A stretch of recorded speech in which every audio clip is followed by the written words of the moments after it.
What's changed the most is candidates who have great skills looking for good opportunities and opportunities that will reward them for their knowledge and experience, etc. And before, people weren't really wondering where should I go to move my career forward.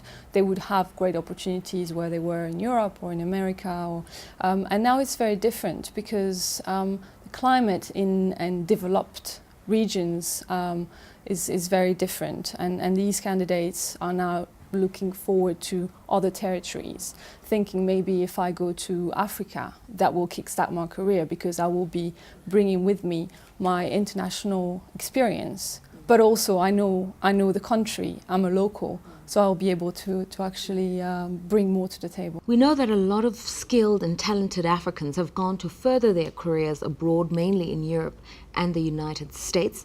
Is there a big push for Africans in the diaspora to come back home?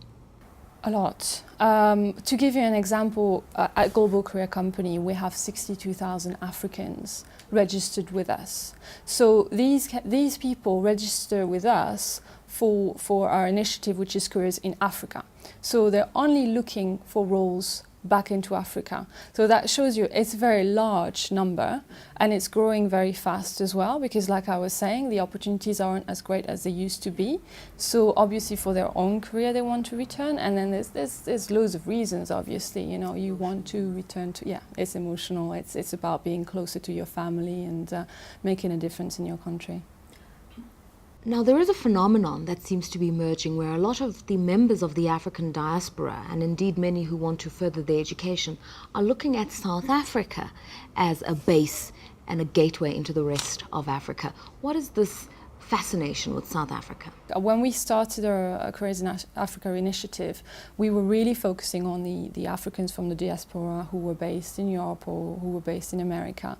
And now for the second year running, we're organizing the Careers in Africa Summit in Johannesburg, just because we have noticed that there is more and more Pan-African candidates who come to South Africa to study and they start their career, and then after a few years then they want to return. So we actually pointed that phenomenon and said, well, that's where we need to have a look and find the Africans as well, not just outside of Africa, but also look at South Africa. Now, you host a variety of networking events titled Careers in Africa Recruitment Summits. What does it mean for somebody to want to pursue a career in Africa? They're looking for good career opportunities. The candidates that apply with us, they're not just looking for a job. Most of the time they already have a job, but they want to find a job that will allow them to use their experience of the local terrain and then bring that into a company which will value that and hopefully give them a position that is good enough, interesting enough for them to give them opportunities. So no longer thinking, well, I'm in this position now and maybe in 3 years' time I can expect to move forward.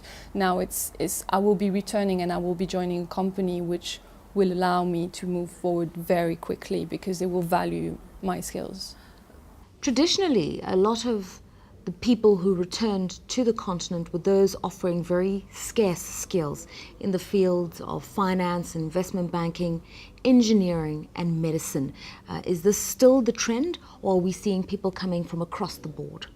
It is across the board, and also the companies, what the companies are looking for has changed. It's true that at the beginning we were doing most of our placements within the banking finance sector and the oil and gas sector, obviously. But now more and more we do a lot of work with the telecom companies, for instance, who are looking for sales and marketing profiles, or companies who are looking for HR professionals or any kind of support services. So it's very wide, because what is happening is, rather than staffing their management roles with expatriate candidates, they are now looking to have local candidates, because not only it makes sense for them because people integrate better, but also it's a longer term solution. In terms of the companies that show an interest and the interest that's shown by the candidates, is there a gravitation towards multinationals or indigenous homegrown African companies? So Again, when we started the initiative, it was mainly multinationals who came to us to say, okay, can you help us find locals? But now we have a number of local companies. For South Africa, for instance, we have First National Bank, who's going to be recruiting at the Johannesburg Summit, also the South African Post Office. So we have examples of companies like this who are turning to us to find these candidates from the... In terms of the companies that show an interest and the interest that's shown by the candidates, is there a gravitation towards multinationals or indigenous homegrown African companies? They are, but it's not necessarily because a company is local that they're going to pay less. It really depends on the situation and on the companies. You'd be surprised that even some of the multinationals don't necessarily have the most competitive packages. What we usually advise our clients is the fact that they need to, in order to be competitive, remunerate the candidates by valuing the international experience they're bringing, not offering expat packages, but offering decent salaries. But it could be that a local company could even offer a better package than a multinational, because they're well aware of the market and what candidates expect. In terms of your assessment of the skills differentials, how does Africa fare? Because there is a sense that many talented people are also wanting to move to Asia. How does Africa compare to Asian businesses and the Asian economic environment? Well, Global Career Company works for Asia and Africa because we're especially in emerging markets. So I would say the phenomenon goes towards Asia and also Africa.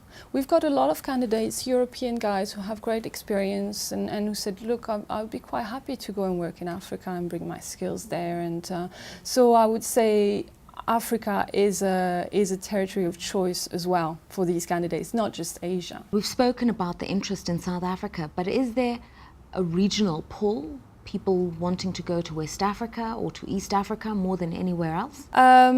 In terms of locals returning, we have a big wave of Angolans looking to return because the country is growing so fast.